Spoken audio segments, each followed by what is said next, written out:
అదే ఇప్పుడు అక్కడి నుంచి షూట్ నుంచి వస్తున్నాం. న్యూ జనరేషన్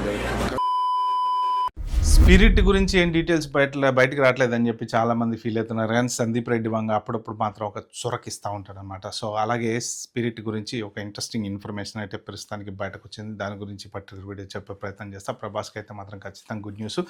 ఎందుకంటే ఆల్రెడీ ప్రభాస్ గారిది మొన్న ఫౌజీ ఈ పోస్టర్ ఏదైతే వచ్చిందో, సినిమా రిలీజ్ డేట్ వచ్చిన తర్వాత విపరీతంగా దాన్ని ఎంజాయ్ చేస్తున్నారు జనాలు. ఎందుకంటే ఫౌజీ అంటే జనరల్గా ఆ జవాన్ డ్రెస్సుల్లో వాటిలో వీటిలో లుంగి కట్టుకొని కూర్చొని గన్ను పట్టుకొని అసలు ఆ ఒక్క పోస్టర్తో మైండ్ బ్లోయింగ్ అనమాట. అసలు ఆ డైరెక్టర్కి డైరెక్టర్లు అంటే ఆ థాట్స్ ఎట్లా తీస్తారో కానీ ఆ ప్రభాస్ని షర్ట్ లేకుండా లుంగితో కూర్చోబెట్టి అంటే ఇక ఎక్స్పెక్ట్ చేస్తున్నారు, బాబు ఎప్పుడు వస్తుంది సినిమా అన్నట్టు చూస్తున్నారు అనమాట. అలాగే ఇప్పుడు సందీప్ రెడ్డి వంగ స్పిరిట్ గురించి కూడా చాలామందికి హై ఎక్స్పెక్టేషన్లు ఉన్నాయి. ఏంటంటే ఇందులో ఒక పోలీస్ ఆఫీసర్ క్యారెక్టర్. ఇప్పటిదాకా మనం ప్రభాస్ని డిఫరెంట్ క్యారెక్టర్లో చూస్తూ వస్తున్నాం కదా.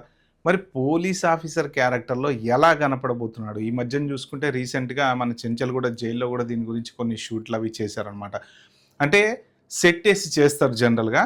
మరి సందీప్ రెడ్డి వంగ స్టైల్ డిఫరెంట్ కాబట్టి రియల్ జైల్లోనే షూట్ చేశారనమాట. సో రియల్ జైల్లో ఏంటంటే అది ఎప్పుడూ పాతకాలం జైలు అది.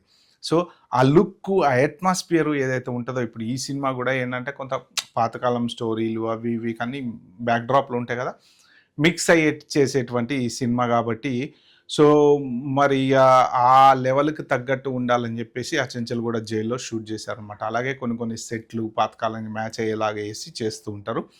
సో ఇప్పుడు రీసెంట్గా మన అమెరికాలో ఏదో జరిగినటువంటి మన ప్రెస్ మీట్ ఏదో సంథింగ్కి వెళ్ళినప్పుడు సందీప్ రెడ్డి వంగ ఆయన ఒక లీక్ అయితే ఇచ్చాడు. ఏంటి అంటే 40% షూటింగ్ కంప్లీట్ అయిపోయింది, అనుకున్నట్టు పర్ఫెక్ట్గా వచ్చింది, అసలు మైండ్ బ్లోయింగ్ సీన్స్ వచ్చినాయి ప్రభాస్ మీద. ఎందుకంటే వాళ్ళు ఎప్పటికప్పుడు ఎడిట్ చూస్తూ ఉంటారు. ఎలా చూస్తూ ఉంటారంటే జనరల్గా షూట్ జరుగుతున్నప్పుడు అక్కడ లైవ్ ఎడిటర్స్ ఉంటారు అన్నమాట. సో రోజంతా షూట్ అయ్యే టైంకి వాళ్ళు ఇప్పుడు ఇదివరకు అంటే రీల్ కదా, తిప్పే రీల్ కదా, ఇప్పుడు ఏంటి డిజిటల్ ఫుటేజ్. ఆ కెమెరాలో అయిపోయినట్టు ఆటోమేటిక్గా ఇక్కడికి వచ్చేస్తామంట. అన్నీ కనెక్టెడ్, అన్ని వైఫై ద్వారా కనెక్టెడే. సో అక్కడ షూట్ రికార్డు అయిపోగానే ఇక్కడికి ఆ ఫిల్మ్ వచ్చేస్తుంది. సో వెంబడే వీళ్ళు ఏంటంటే ఆ ల్యాప్టాప్లో అక్కడికక్కడే సీన్ వేసేసుకొని ఎడిట్ చేసేసుకొని చూసుకొని ఏమైనా తేడా ఉంది అంటే లేదు బాగానే ఉంది అనుకుంటే అప్పుడు మళ్ళీ బాగానే ఉంది అనుకుంటే వదిలేస్తారు, కానీ తేడా ఉంది అనుకుంటే రీషూట్ చేస్తుంటారు అనమాట. సో అలాగా వీళ్ళు చూస్తారు, కొంత జరిగిన ఎప్పటికప్పుడు చూస్తూ ఉంటారు కాబట్టి వాళ్ళకి లైవ్లోనే తెలిసిపోద్ది ఆ రోజు సినిమా ఎలా వచ్చింది అని తెలిసిపోద్ది అనమాట.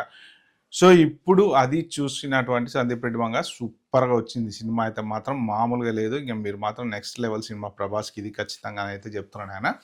సో ఇంకా 60% షూటింగ్ ఏదో కొంచెం బ్యాలెన్స్ ఉంది. సో 60% షూటింగ్ అయిపోయిన తర్వాత ఈ సినిమా ఖచ్చితంగా నెక్స్ట్ మార్చికి రావాలి. అంటే 60% అంటే మరి ఆల్మోస్ట్ ఇప్పుడు మనం జూలైలో ఉన్నాము.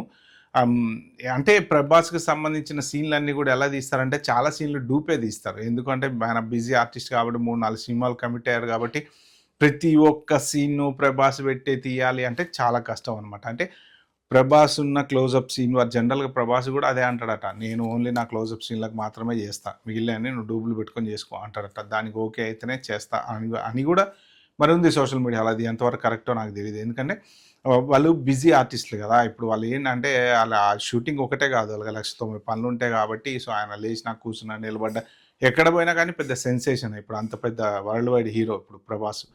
సో కాబట్టి షూటింగ్కి రావడాన్ని ఆ డేట్లు అవన్నీ చూసుకోవటం అదంతా పెద్ద ఇది కాబట్టి కొన్ని సీన్లు వాళ్ళతో హీరోలతో తీస్తారు. మిగిలిన సీన్లన్నీ మాత్రం డబ్బులు పెట్టేసుకొని యాస్టీస్గా అదే టైప్ పర్సన్ పెట్టుకొని తీసుకుంటారనమాట. సో అది సంగతి. మొత్తానికి 60% షూటింగ్ అయిపోయిన తర్వాత ఇంకా ఈ సినిమా మోస్ట్ ప్రాబబ్లీ మార్చిలో అయితే ఖచ్చితంగా 2027లో రిలీజ్ అవుతుంది. సందీప్ రెడ్డి వంగ స్టైల్ ఏంటి అంటే రిలీజ్ చేస్తా అంటే ఆ టైంకి రిలీజ్ చేసేస్తాడు, దాంట్లో డౌట్ అయితే ఏం లేదు. సో కాబట్టి సో నెక్స్ట్ ఫౌజీ తర్వాత అంటే ఈసారి చాలా దగ్గరలో కొడుతున్నాయి సినిమాలు. చూడండి, మనకు ప్రభాస్ ఫ్యాన్స్కి అయితే ఇది మంచి సూపర్ గుడ్ న్యూస్. ఎందుకంటే డిసెంబర్లో ఫౌజీ వస్తుందా, మళ్ళీ మార్చిలో ఈ స్పిరిట్ వస్తుందా, అసలు ఈ సూపర్ గుడ్ న్యూస్. అది ఇంత క్యాప్లో 2 సినిమాలు అంటే మామూలుగా కాదు. ఓకే, సో అదనమాట. సో మొత్తానికి స్పిరిట్ గురించి వచ్చినటువంటి లేటెస్ట్ ఇన్ఫర్మేషన్, ఇలాంటి మంచి ఇన్ఫర్మేషన్ నా ఛానల్లో మీరు చూడాలంటే లైక్ చేయండి, షేర్ చేయండి, సబ్స్క్రైబ్ చేసుకోండి. Thank you, bye, have good day.